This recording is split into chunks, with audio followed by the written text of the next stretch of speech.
တဲစုငိမ့်လိုအလှမဲကနေ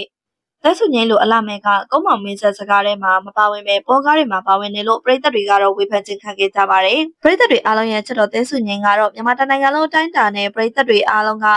အပြင်းမှုတကယ်နဲ့ရရှိထားတဲ့အလှမဲမျိုးသမီးတစ်ယောက်လည်းဖြစ်ပါတယ်ဒါပေမဲ့လည်းအခုချိန်မှာတော့အလှမဲဆိုတဲ့ဂုဏ်ကိုမငဲ့ပဲနဲ့တခြားသောနည်းပညာရှင်တွေနဲ့ပေါင်းပြီးတော့လုံးဝကိုပေါ်ကားတွေကိုရိုက်ကူးလက်ခံတာကြောင့်ပရိသတ်တွေအားလုံးကတော့ဝိုင်းပြီးတော့ဆဲဆိုနေကြတာပါအားလုံးသိကြတဲ့အတိုင်းပါပဲအခုရက်ပိုင်းတည်းမှာတော့မင်းသမီးမင်းသားတွေပေါင်းပြီး100ကျော်လောက်ရိုက်ကူးထားတဲ့ဂုံးမောင်မင်းဆက်ရုပ်ရှင်စကားကြီးထဲမှာမင်းသားမင်းသမီးတွေအများကြီးပါဝင်ကြပေမဲ့လည်းရုပ်ရှင်ထုတ်လုပ်ရေးဒါရိုက်တာဖြစ်တဲ့ကိုရွှေမန်းကတော့အလားမဲ့သဲစုငိမ့်လိုမျိုးနိုင်ငံကျော်အလားမဲ့တယောက်ကိုရိုက်ကူးဖို့အတွက်လုံးဝမဖိတ်ခေါ်ထားခဲ့ပါဘူး။သဲစုငိမ့်အနေနဲ့လည်းအရွယ်တကူကိုရောက်ရှိလာပြီဖြစ်လို့အလားမဲ့လမ်းကြောင်းဖို့ကိုလိုက်လို့မရတော့ဘူးဖြစ်တာကြောင့်မြန်မာနိုင်ငံမှာကြော်ညာတွေရုပ်ရှင်စကားတွေနဲ့ပဲရိုက်ကူးရင်းနဲ့ဝင်ငွေလမ်းကြောင်းတစ်ခုကိုရအောင်လို့ဖန်တီးဖို့အဆုံးဖြတ်ချက်ထားခဲ့တာပါ။ဒါကြောင့်မလို့လဲချုပ်ကွက်ဆိုတဲ့ရုပ်ရှင်စကားကြီးထဲမှာနေဝေးနဲ့ပြိုင်တူကဲပြီးတော့ရောက်ကရှာနေရာကနေပါဝင်သရုပ်ဆောင်ခဲ့ရတာလည်းဖြစ်ပါတယ်။ဒီစကားထဲမှာတော့မြေမကောင်းအောင်ပြုမှုသရုပ်ဆောင်ရတဲ့တဲဆုငိမ့်အတွက်ပရိသတ်တွေအားလုံးကတော့လမ်းတွင်းစကားကြီးဖြစ်တဲ့ကုန်းမောင်ရုပ်ရှင်စကားကြီးထဲမှာတဲဆုငိမ့်ကိုပါဝင်ခိုင်းကြဖို့အတွက်ပြောဆိုလာခဲ့ကြတာပါ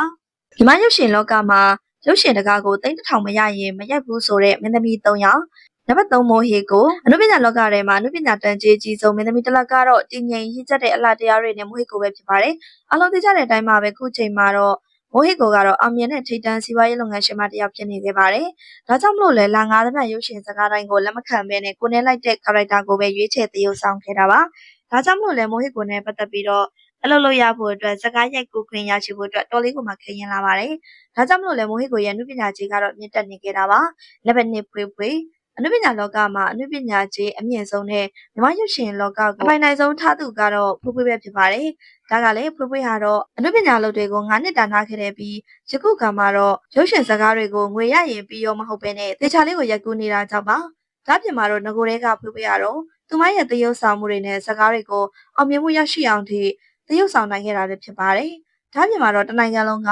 ကလေးလူကြီးမရွေးကြားမမရွေးပရိသတ်မျိုးစုံကဖွေးဖွေးကိုအားပေးချစ်ခင်ခဲ့ကြတာပါ။ဒါကြောင့်မို့လဲနုပညာလောကမှာဖွေးဖွေးကတော့ရုပ်ရှင်စကားရိုက်ရင်တော့ဈေးအများဆုံးလို့ပြောရမှာပဲဖြစ်ပါတယ်။နံပါတ်1အနေနဲ့ဝတ်မုံရွှေရီအခုလက်ရှိချိန်မှာတော့မြန်မာနိုင်ငံမှာအောင်မြင်ဆုံးနဲ့အနုပညာကြီးအကြီးဆုံးမင်းသမီးကိုပြပါဆိုရင်တော့ဝတ်မုံရွှေရီကိုပြရမှာပဲဖြစ်ပါတယ်။အားလုံးသိကြတဲ့အတိုင်းပါပဲကြည်လင်သက်ရှင်တဲ့အသားရည်နဲ့ချစ်စရာကောင်းတဲ့မျက်နှာလေးကိုပိုင်ဆိုင်ထားတဲ့ဝတ်မုံရွှေရီဟာတော့ပရိသတ်ချစ်တော်မင်းသမီးတစ်ယောက်လည်းဖြစ်ပါတယ်။ဒါကြောင့်မလို့ဝတ်မုံရွှေရီဟာတော့သူမရဲ့အနုပညာကြီးတန်ကြီးကိုတော့အမြင့်မားဆုံးထားတာလည်းဖြစ်ပါတယ်။